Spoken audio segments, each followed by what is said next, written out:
ఒక్కసారి కొమ్మూరి గోల్డ్ కి కాల్ చేయండి. తాకట్లో ఉన్న మీ బంగారాన్ని విడిపించి మార్కెట్ ప్రైస్ కి వాళ్ళు కొనుక్కుని మిగతా డబ్బులు మీకు ఇచ్చేస్తారు. హాయ్, వెల్కమ్ టు మనం టీవీ. మనం ఉన్నది మన కోసం. సో అలహాబాద్ కోర్టు నిజంగా కీలక తీర్పునిచ్చింది. ఇప్పటికే చాలా విషయాల్లో అలహాబాద్ కోర్టు సెన్సేషనల్ తీర్పులు ఇస్తూ ఉంటుంది. బేసిక్గా ఈవెన్ సుప్రీంకోర్టుని కూడా కొన్నిసార్లు అఫెండ్ చేస్తూ ఉంటుంది. లైక్ హస్బెండ్ వైఫ్ కావచ్చు, ఇష్టం లేకుండా సెక్స్ చేయొద్దని, లైక్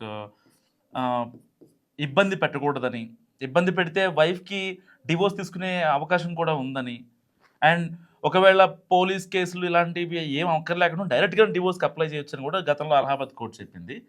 అండ్ లవర్స్ విషయంలో కూడా సో 18+ వాళ్ళు నిజంగా మేజర్లు అయితే సో వాళ్ళు తీసుకునే డెసిషన్ కరెక్ట్గా ఉందని వాళ్ళు స్టాండ్ తీసుకుంటే వాళ్ళు ఫర్దర్గా ఎంతవరకైనా వెళ్ళొచ్చని ఇలాంటి గతంలో చాలా కొట్టింది.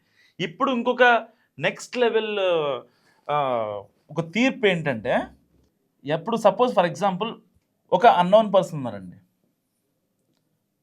ఒక మేలు ఫీమేల్ అనుకోండి. సో ఈ మేలు ఫీమేల్ ఆబ్వియస్లీ మేల్ ఏం చేస్తాడు, ఫీమేల్ మీద తన దార్కారితనాన్ని చూపించుకోవడం ప్రదర్శిస్తూ ఉంటాడు.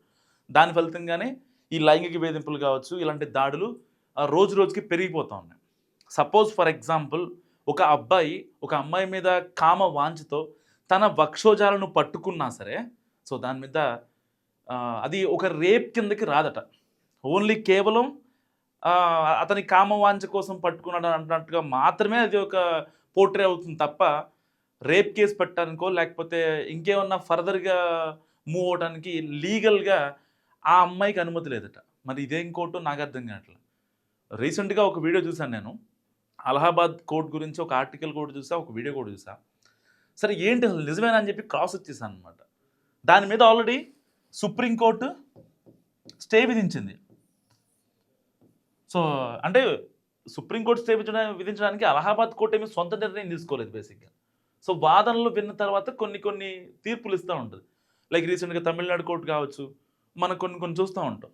ఇలాంటి నేపథ్యంలో ప్రాపర్ ఇన్వెస్టిగేషన్ జరిగిన తర్వాత సో జడ్జి గారు తీర్పిచ్చే క్రమంలో దాదాపుగా 2.5 years ప్రాపర్ విచారణ తర్వాత అలహాబాద్ కోర్టు ఏదైతే ఉందో సో ఒకవేళ ఆ చున్నీ ఏదైతే లాగినా సరే మహిళల వక్షోజాలు పట్టుకున్న బహిరంగ ప్రదేశాల్లో ఎవరైతే అంటే అట్లీస్ట్ అన్నోన్ పర్సన్స్ ఉంటారో వాళ్ళు వచ్చి పట్టుకున్నా సరే ఏం కాదని అలహాబాద్ కోర్టు తీర్పిచ్చింది. నిజంగా మహిళా సంఘాలు దీని మీద ఫైర్ అవుతున్నాయి.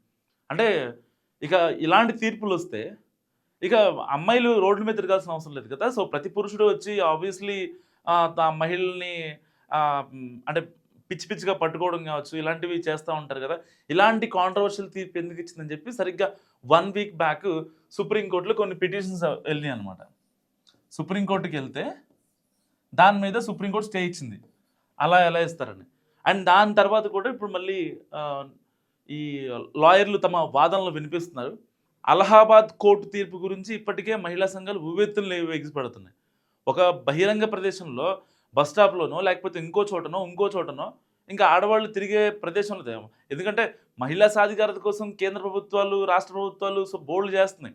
వాళ్ళని రాజకీయాల్లోకి రమ్మని కానీ, లేకపోతే మీరు సాఫ్ట్వేర్ ఇండస్ట్రీలో మీరు ఉండాలి, పోలీస్ డిపార్ట్మెంట్లో ఉండాలి, గవర్నమెంట్ ఆఫీషియల్స్ లాగా మీరు ఉండాలి, IPS IAS ఇలాంటి కీలక పాత్రల్లో మహిళా సాధికారత పెరగాలని చెప్పి ఒక పక్క సెంట్రల్ గవర్నమెంట్ అండ్ బీజేపీ ప్రభుత్వం, గత కాంగ్రెస్ ప్రభుత్వాలు కావచ్చు చాలా గట్టిగా చెప్తున్నాయి.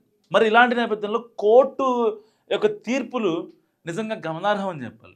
అంటే ఫర్దర్గా వీటిని లైంగికంగా వేధించడం కావచ్చు ఇలాంటివి ఎక్కువైపోతాయి బేసిక్గా. మరి దేనికి అలహాబాద్ కోర్టు ఇలాంటి ఒక వివాదాస్పదమైన తీర్పు ఇచ్చింది అనేది ఎవరికి అర్థం కాని విషయం. నిజంగా దీనిపైన ఢిల్లీలో చాలా పెద్ద ఎత్తున నిరసనలు జరిగే అవకాశాలు కూడా లేకపోలేవు. సో అలహాబాద్ కోర్టు ఇచ్చిన ఈ వివాదాస్పద తీర్పు గురించి మీరేమనుకుంటున్నారో మస్ట్ కామెంట్ చేయండి. చూస్తూనే ఉండండి మనం టీవీ.